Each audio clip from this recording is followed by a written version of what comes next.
I have to show that n times n plus 2 is divisible by 4 when n is any positive even integer. So all positive even integer, if n is that, this one will be divisible by 4. So in order to do that, first the smallest positive integer is when n is equal to 2. So we can see what happens there, 2 plus 2. So that's 2 times 4, which is divisible by 4. This is 8. So that's done for the smallest integer.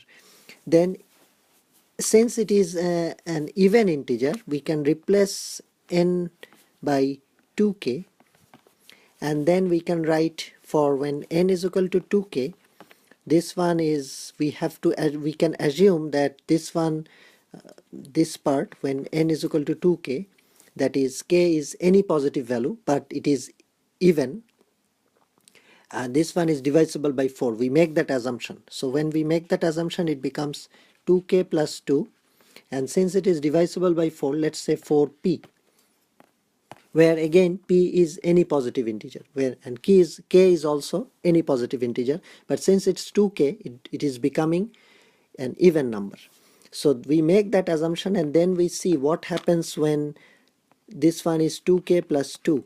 So n is 2k plus 2. When that happens, whether it is divisible by 4 or not, we want to look into that.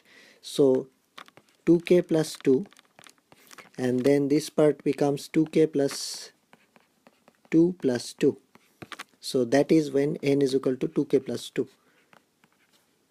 N times n plus 2 becomes this one, this whole thing.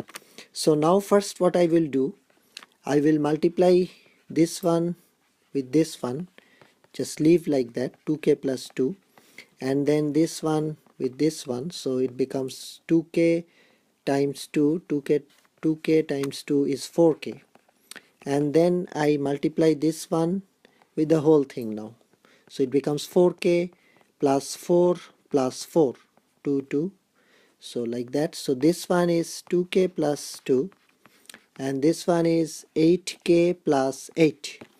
Now this one is when n is equal to 2k, and this is divisible by 4. We have made that assumption. So 4k plus this one is also 4 here, so k plus 1, 2k plus 2, 2k plus 2, 4. So this whole thing becomes 4 here, p plus 2k plus 2. So this one is divisible by 4 since there is a 4 there. So we have seen that using mathematical induction, we have shown that when n is any positive integer, even integer, n into n plus 2 is divisible by 4.